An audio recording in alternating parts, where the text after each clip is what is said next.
I stood at the altar, my fingers gripping the white silk of my wedding gown so tightly the seams began to rip. 300 pairs of eyes stared at me, but the space beside me was completely empty. My groom and his entire family were gone. Then, a notification lit up the phones in the crowd. A public statement from his mother flashed on the screen, framing me for a crime I didn't commit to cover up their own dark family secret. I tried to scream, to tell them it was a lie, but the sheer trauma locked my throat. I had completely lost my voice. As the guests turned their backs on me, a shadow fell over my ruined veil. I looked up to see my billionaire boss, extending a hand, his eyes burning with absolute determination. He whispered, "They think they silenced you, but they forgot that I owned the network."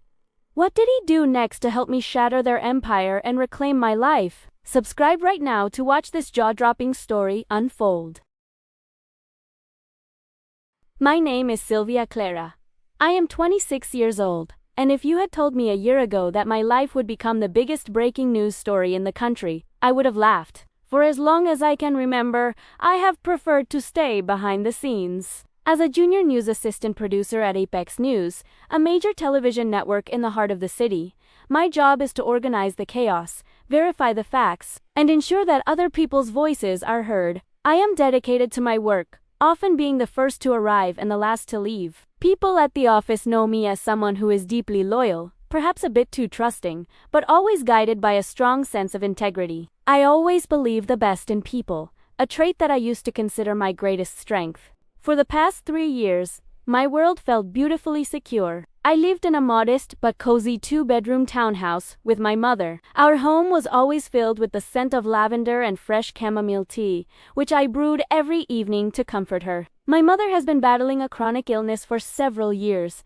making our financial situation tight, but we never felt poor. We had a comfortable routine. Every morning, I would prepare her breakfast and medication before catching the early train to the studio. My salary from Apex News was enough to cover her medical treatments and keep our lives stable. We did not have luxury, but we had peace, laughter, and a deep sense of gratitude for the simple life we built together. What made my life feel truly complete, however, was Julian Sterling. Julian was everything a woman could dream of: charismatic, successful, and deeply attentive. He came from the prominent Sterling family, a name associated with high society, philanthropy, and immense political influence. Despite the vast difference in our social and economic backgrounds, Julian treated me like royalty. He would often visit our quiet townhouse, sitting on our worn-out sofa, holding my mother's hand and promising her that he would take care of us both forever. To a girl like me, who had spent years worrying about tomorrow,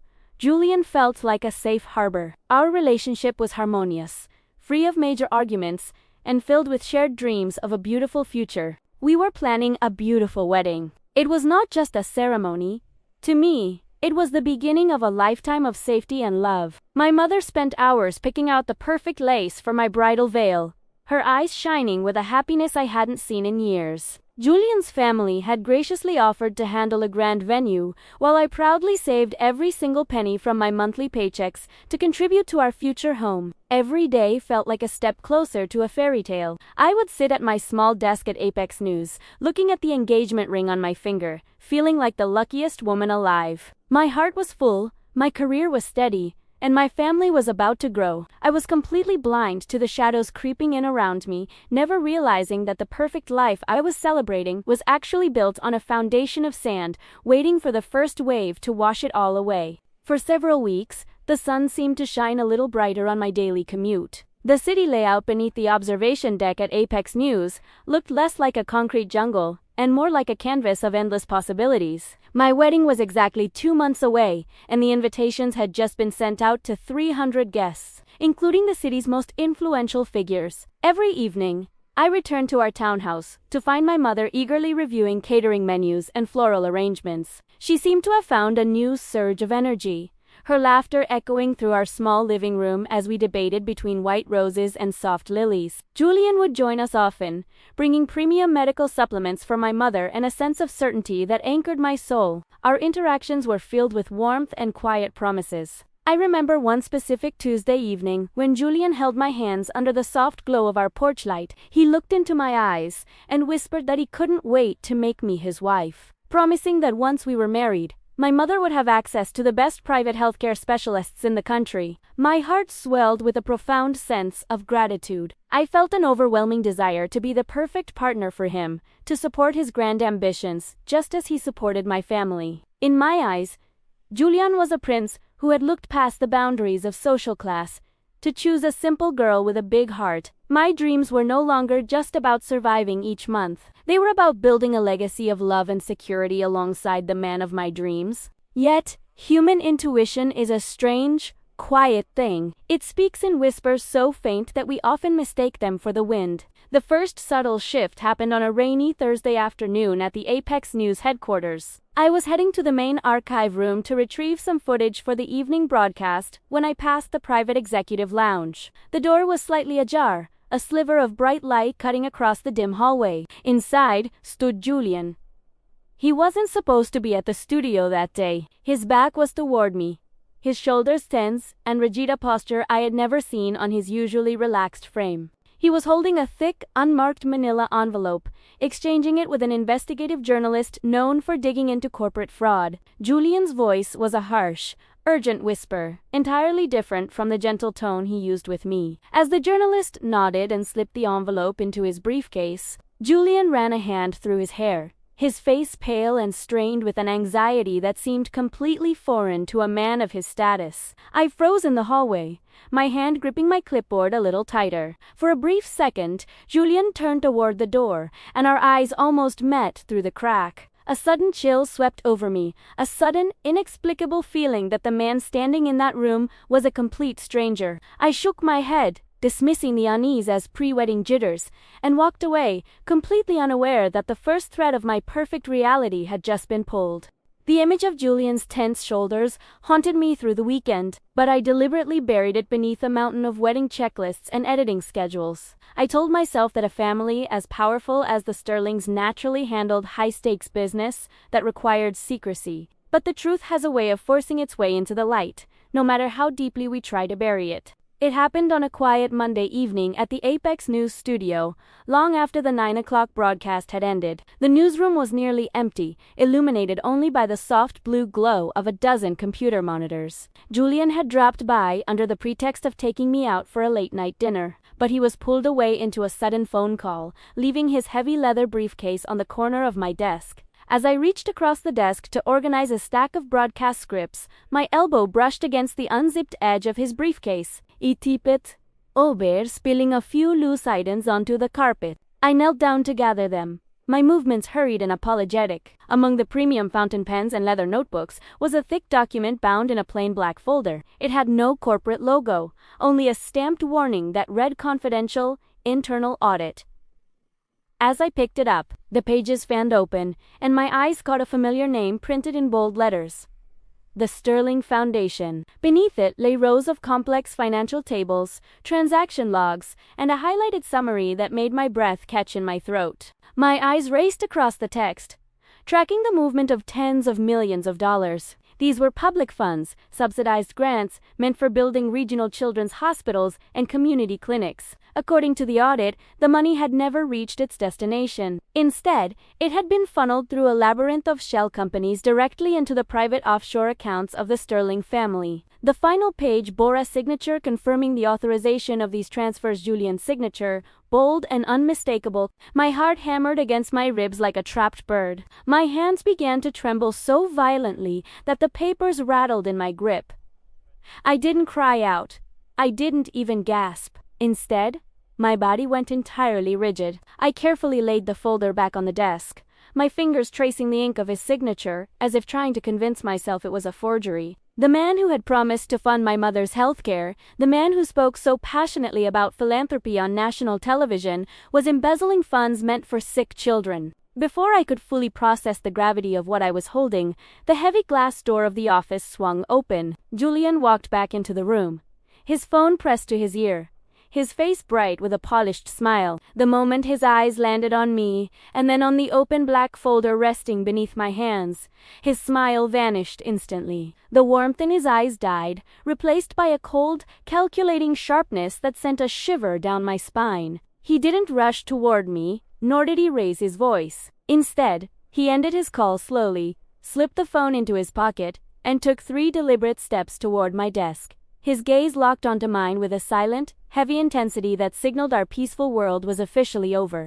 The silence in the empty newsroom became suffocating. Julian reached down, his fingers slowly brushing against mine as he took the black folder from the desk. He didn't offer an explanation, nor did he ask how much I had read. Instead, he smoothly zipped his briefcase, his movements unnervingly calm, and looked at me with a tight, artificial smile that did not reach his eyes. He gently suggested that I was tired from overworking and that we should skip dinner so I could get some rest. I did not say a word. I simply gathered my coat, my mind spinning in absolute chaos, and allowed him to drive me home in a silence that felt heavier than a physical blow. The true escalation began 48 hours later. I returned home from a late shift to find a sleek, black luxury sedan parked outside our townhouse. Inside our small living room sat Victoria Sterling, Julian's mother. She was sipping tea from one of our modest porcelain cups, looking entirely out of place amidst our simple furniture. My mother was sitting across from her,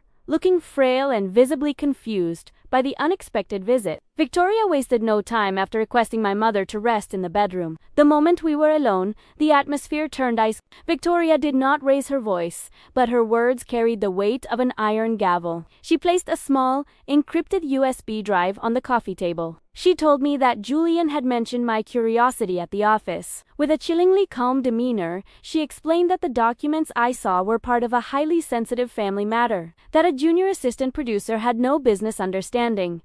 Then came the soft, venomous threat. She reminded me of my mother's fragile health, mentioning that the specialized medical care promised to us was entirely dependent on my loyalty to the Sterling name. She demanded that I hand over any digital copies or notes I might have made at the studio, implying that a single misstep would ruin not just my career, but my family's survival. I stood by the fireplace, my hands clenched into tight fists behind my back to hide their shaking. I felt a profound, sickening wave of betrayal wash over me. The family I thought was our salvation was actually a cage of golden bars, and the man I loved was using my mother's illness as leverage to buy my silence. I looked at Victoria, refusing to blink, refusing to give her the satisfaction of seeing my tears. I did not promise her anything. I simply walked over and opened the front door, silently inviting her to leave. That night marked the definitive shattering of my reality. I sat on the edge of my bed, staring at my engagement ring under the moonlight. The warmth, the safety, and the beautiful future I had envisioned were completely gone. I realized, with absolute certainty, that Julian's love was conditional, a beautiful mask designed to keep me compliant while his family corporate machinery committed fraud. The wedding was only 3 weeks away, but the fairy tale was dead. I was no longer a blissful bride. I was a hostage to a dark family secret, trapped in a reality where my silence was demanded and my integrity was the only thing I had left to fight with. But I refused to let fear dictate my actions. As a journalist, even a junior one, I had sworn an oath to the truth. If I remained silent, I would become an accomplice to a crime that deprived thousands of sick children of their right to health care. I made a firm decision. I would gather enough undeniable evidence to expose the Sterling family corruption, using my access at Apex News to ensure the story reached the public, while hoping against hope that Julian was just an unwilling pawn in his mother's game. My first concrete step was perilous. Over the next 2 weeks, I used the late-night hours at the studio to discreetly access the archive, matching the transaction dates from the audit folder with public records of unbuilt hospitals. Every piece of data I found confirmed my worst fears. I compiled everything onto a secure personal drive, my heart racing every time a colleague walked past my cubicle. The pressure was immense, suffocating, and constant. Julian became increasingly distant, his texts short and clinical, yet he insisted that the wedding preparations continue exactly as planned. It was a bizarre, psychological chess match. They were keeping me close to monitor me, and I was staying close to uncover the rest of the truth. Then, the obstacles turned brutal. A week before the wedding, I attempted to pitch an anonymous corporate corruption led to one of our senior investigative producers. To my horror, the pitch was flagged within an hour. I was suddenly called into the HR department, where I was met by a stone-faced compliance officer. Someone had planted highly confidential, proprietary Apex News broadcast scripts in my personal locker, framing me for corporate espionage and data theft. It was a calculated, brilliant strike by Victoria Sterling. I was placed on immediate, unpaid, administrative suspension pending an internal investigation. My security badge was confiscated, and I was escorted out of the building. The pressure reached an unbearable peak. I was completely cut off from my evidence, my source of income was gone, and my mother's condition took a turn for the worse due to the sudden stress. Yet, Julian appeared at our townhouse that very evening, acting like a savior. He gently told me that if I just stopped digging and focused on being his wife, his mother would make the HR investigation disappear and ensure our financial security forever. He presented it as an act of love, but his eyes were cold, demanding total submission. Looking at him, the man I had loved for 3 years, I felt a deep agonizing sorrow. The emotional weight of his betrayal, combined with the looming threat over my career and my mother's life, felt like an iron weight crushing my chest. The trap was set, the wedding day was arriving, and I was running out of time and options. I spent the final days leading up to the ceremony in a state of absolute numbness. My suspension kept me locked out of Apex News, cut off from the only evidence that could protect me, while Victoria's threats echoed in every silence. I felt completely powerless, a tiny pawn caught between the gears of a massive, wealthy empire. Yet, I forced myself to put on the white silk wedding dress on that fateful Saturday morning. I did it because I needed to look Julian in the eyes at the altar. I needed to see if there was a single shred of humanity left in the man I loved, or if it was all a lie. The grand metropolitan cathedral was spectacular, filled with the scent of thousands of white roses paid for by the Sterling family. Over 300 elite guest politicians, billionaires, and media executives filled the pews, murmuring in anticipation. I walked down the aisle alone, my mother watching from the front row with tears of anxiety in her eyes. But as I reached the altar, the space beside me was empty. Julian was not there. 5 minutes passed, then 15, then 30. The whispers among the guests grew into a deafening roar. Suddenly, my phone buzzed inside the small silk pouch held by my maid of honor. She handed it to me, air face pale. It was a mass media alert from a rival news network. The headline cut through my soul like ice. Junior news producer suspended for corporate attempts to extort prominent Sterling family through sham marriage. Accompanying the article was a short, public statement from Victoria Sterling, announcing that the wedding was cancelled because they had discovered my unfaithfulness and criminal intent to tarnish their family name. They hadn't just stood me up. They had orchestrated a public execution of my character. They used the wedding as a stage to completely destroy my credibility before I could ever speak the truth about their crimes. The betrayal was so sudden, so total, and so monstrous that the world around me began to spin. A heavy, suffocating weight pressed down on my throat. I tried to speak, to scream, to tell the whispering crowd that it wasn't true, but no sound came out. The intense psychological trauma locked my vocal cords. I had completely lost my voice. As the guests began to exit, casting glances of pity and disgust at me, I sank to my knees on the cold marble altar, clutching my white veil, utterly defeated and entirely alone. Ors, pas. The cathedral emptied, leaving only the dimming afternoon light casting long, mocking shadows across the pews. I was still there, a broken bride in a ruined dress, unable to even cry out loud. That was when the heavy oak doors at the back of the cathedral slowly swung open. I didn't look up until a pair of dark, polished shoes stopped right in front of me. I raised my tear-stained face and gasped silently. Standing there was Arthur Pendleton, the brilliant, reclusive CEO of Apex News. He didn't look at me with pity. Instead, his eyes held a piercing, steady intensity. He knelt down on one knee, reaching out to gently hand me a clean linen handkerchief. "They think they have silenced you, Sylvia," Arthur said, his deep voice echoing through the empty, hollow cathedral. "But they forgot that I own the network. Stand up. Your story isn't over yet." In that dark, hopeless moment, a tiny, fragile door of hope cracked open. Arthur Pendleton did not wait for me to find my voice. He gently, but firmly helped me rise from the cold marble floor, draped his heavy wool overcoat over my shivering shoulders, and guided me out through the cathedral's private rear exit, shielded from the aggressive paparazzi waiting at the front gates. He drove me and my distraught mother to a secure, private residence outside the city, a quiet haven surrounded by ancient oak trees, far away from the blinding camera flashes and the toxic storm of social media. For the next 3 days, Arthur provided a sanctuary. He brought in a specialized medical team to care for my mother, ensuring she received the best treatment without the Sterling family ever knowing. More importantly, A gave me time. He didn't demand answers while I sat in silence, communicating only through frantic notes scribbled on a legal pad. It was during these quiet hours that the grand plot twist of my life finally unraveled. Arthur sat across from me in the study, a steaming mug of tea between us, and laid out a thick dossier of his own. For more than 2 years, he had been quietly using his personal resources to investigate the Sterling Foundation. He had suspected their massive public fund embezzlement for a long time, but their political connections had kept them untouchable.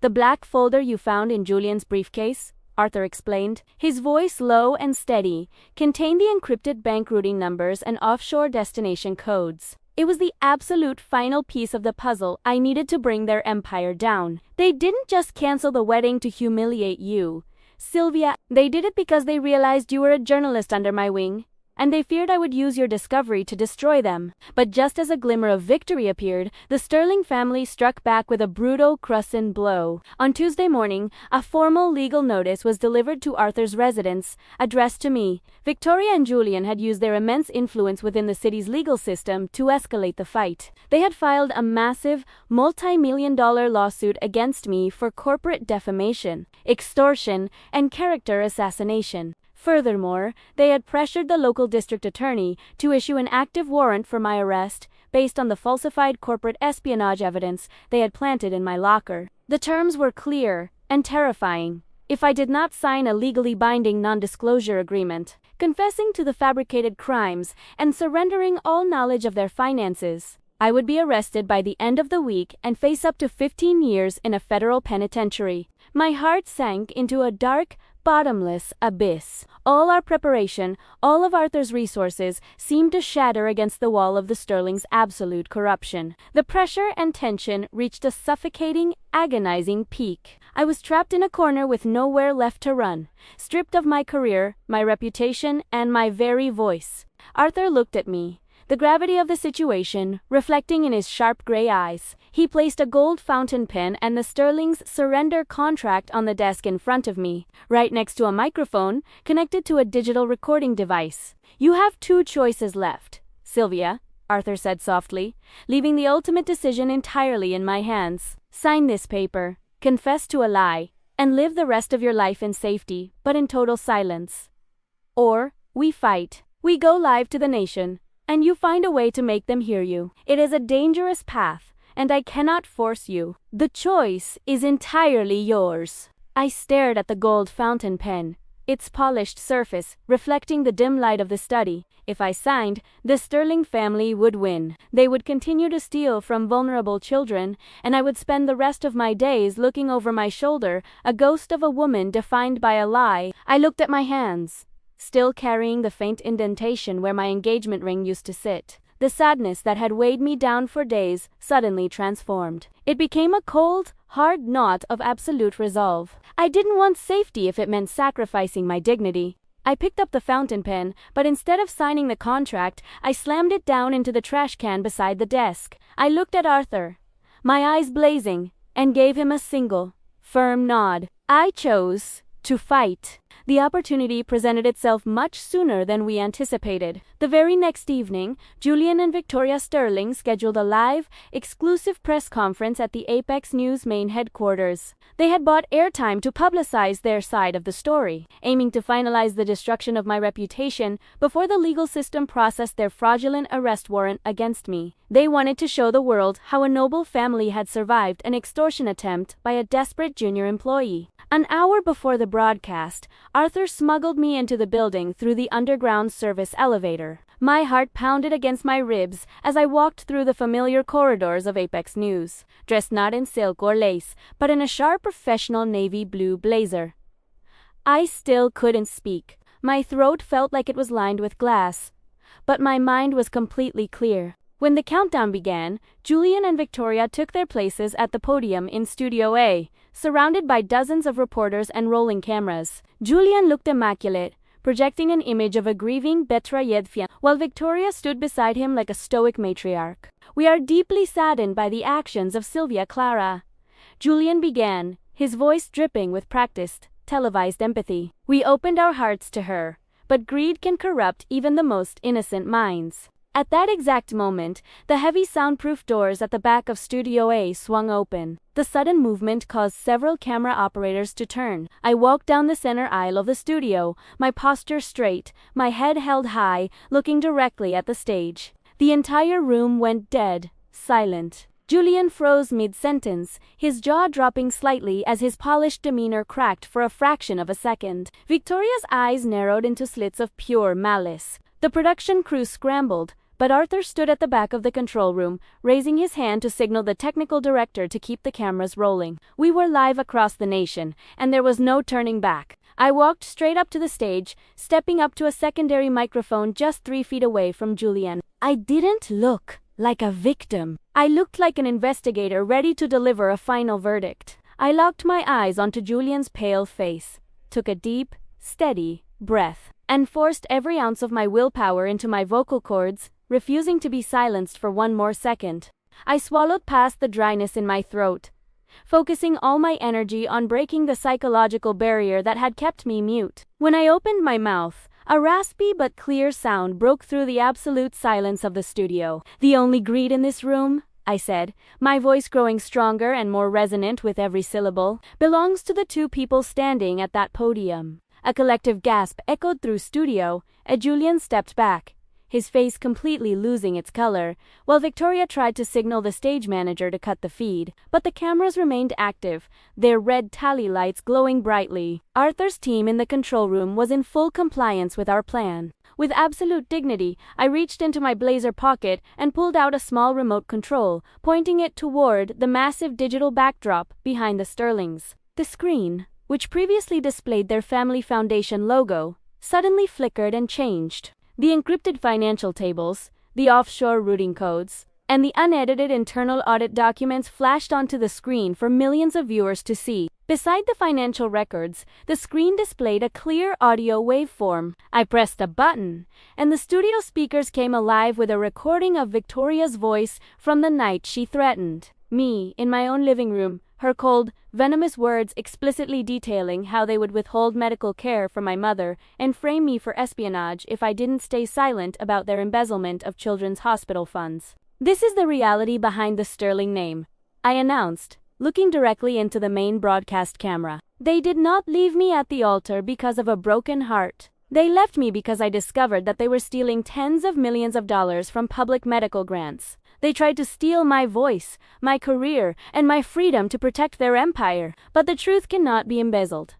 The reporters in the studio erupted into a frenzy, flashbulbs exploding as they rushed toward the stage, their questions shifting entirely from my alleged extortion to the undeniable financial fraud displayed on the screens. Julian looked completely ruined, staring at the evidence of his own signature broadcast to the entire nation, while Victoria stood frozen, her carefully constructed illusion of high society, nobility completely shattered in a matter of minutes. The consequences were immediate and absolute, unfolding without a single hand being raised. Federal authorities, who had been monitoring the broadcast after being tipped off by Arthur earlier that afternoon, entered the studio premises quietly. They did not cause a scene. They simply waited at the edge of the stage for the broadcast to cut to commercial before escorting Julian and Victoria away for immediate questioning regarding public fund embezzlement, corporate fraud, and evidence fabrication. As the chaotic energy of the studio began to settle,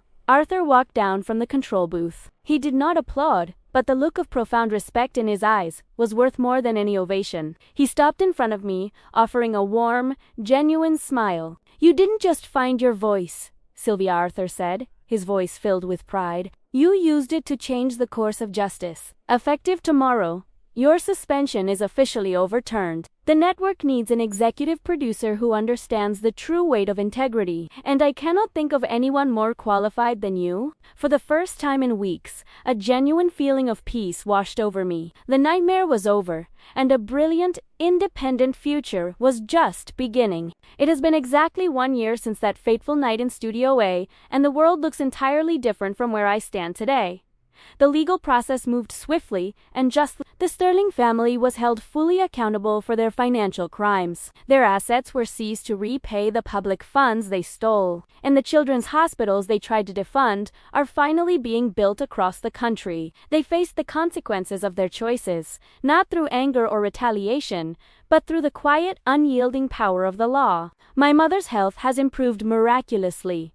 Thanks to the genuine, top-tier medical care we can now easily afford on my own merits. We still live in a home filled with the scent of lavender and fresh chamomile tea, but the heavy cloud of financial worry has been permanently lifted from our shoulders. Every morning, I walk into the Apex News headquarters, not as a hesitant assistant hiding in the background, but as the executive producer. My small, cluttered cubicle has been replaced by an office with floor-to-ceiling windows overlooking the city. I have used my new position to create a dedicated investigative division, ensuring that our platform is always used to protect the vulnerable and uncover the hidden truths that society needs to hear. Arthur Pendleton remains an invaluable mentor and a trusted ally, a constant reminder that true leadership is defined by empowerment, integrity, and justice. Looking back at the girl who stood frozen and heartbroken at the altar in her white silk dress, I feel a deep sense of profound gratitude for the pain she endured. Getting abandoned by my groom and his family at my own wedding felt like the absolute end of my life. I thought my world had collapsed into nothingness,